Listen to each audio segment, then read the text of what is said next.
Welcome to my YouTube channel. Today I'm going to be showing you what you can sow and plant out in the month of May. If you've not already subscribed to my YouTube channel, if you could please do so, because you'll get lots of helpful hints and tips all throughout the year from my home garden, my allotment and also my home kitchen.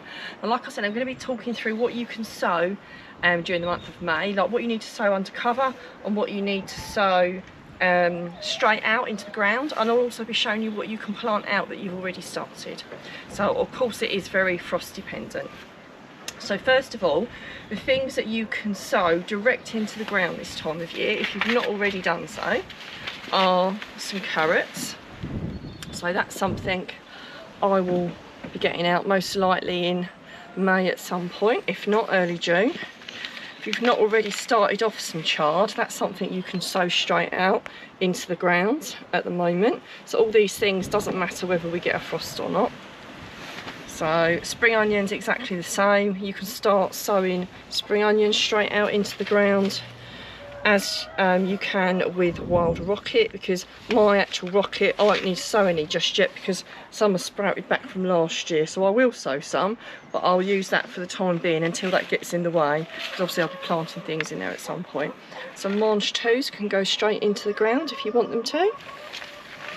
And also some beetroot. I like to grow multicoloured beetroot, a bit like the chard. I love things that are multicoloured because it just makes it that little bit more interesting on your plate.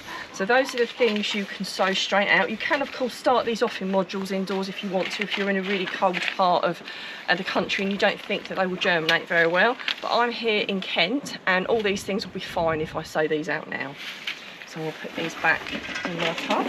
So the things I will sow in modules under cover in my propagator will be these lovely little cucumber melons, absolutely lovely. They look like miniature melons and they really are quite tasty. Quite, you use them like you would do cucumber.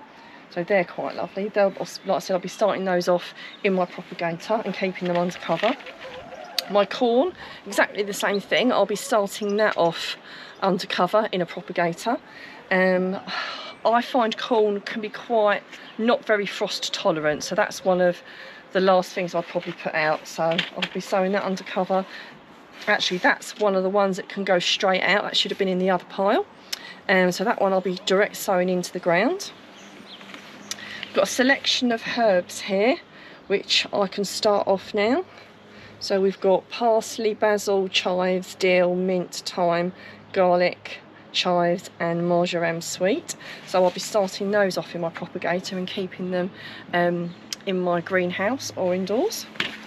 So I'll be starting off a selection of squashes. So I've got sunshine to start off this year, one of my favourites. Another one of my favourites because it keeps really well over the winter is sweet dumpling. So I'll be starting that off. I've never grown this one before, so this is mashed potato squash, so I'm quite curious what that's going to taste like. And I'll also be starting off courgettes. I will start off a selection of courgettes, but that's one of my favourite ones. So that's courgettes, again, in my propagator under cover. So, and also cucumbers as well. The cucumbers, I'll be starting them off.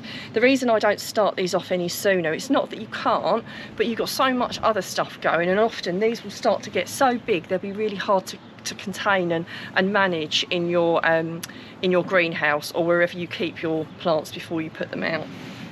So those will be started off.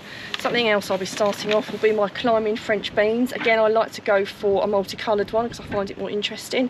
So we'll start these off. In fact, I plan to start these off already, but I haven't, but that's fine.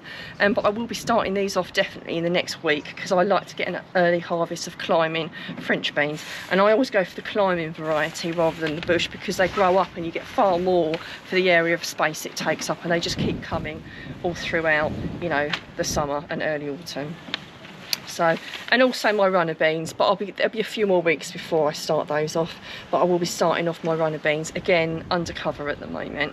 If I just walk you around to the plants I've already started off, that I will start to put out when I think the risk of frost is past.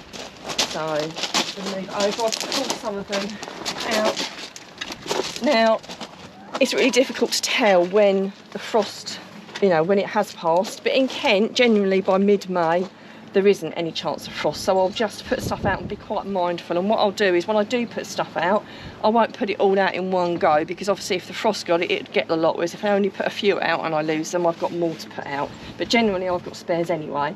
The other thing to bear in mind, if you've been keeping something in a greenhouse, before you start planting it outside, you have to get it used to the outside climate, because even if it's not that cold, it could really adversely affect it at night. So what I'll do is when I'm thinking of starting to move my stuff outside, I'll be bringing them out into the open garden, so they're getting used to being outside. And then when I'm brave enough, I'll let them have a couple of nights actually outside, so they're facing the normal elements, but only obviously if it's frost free. Now, as you can see, I've got quite a selection of bits that I'm going to be planting out in the next month, frost allowing. So my leeks will stay there till about June time. I'll let them fill out a little bit more. But I've got broccoli, I've got Brussels, and I've got purple sprouting and kale.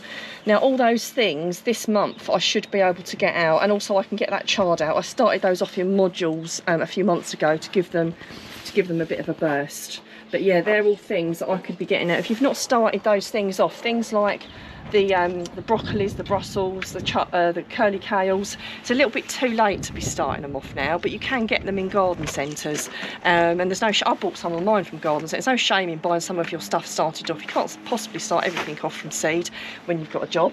The other thing I've got is my tomatoes down there. Now, I went away for a week and they really weren't that tall, but in the space of a week they've all really shot up. So I need to be caning them up, I need to be potting them on if necessary, and also taking out the side shoots. If you're like me and your tomatoes are already getting a bit, I've got side shoots that need to start to come out, you know, that are in there. So obviously if you've got the bush variety, you don't remove the side shoots, but these are all the cordon varieties, so they grow up, so you remove all these side shoots out.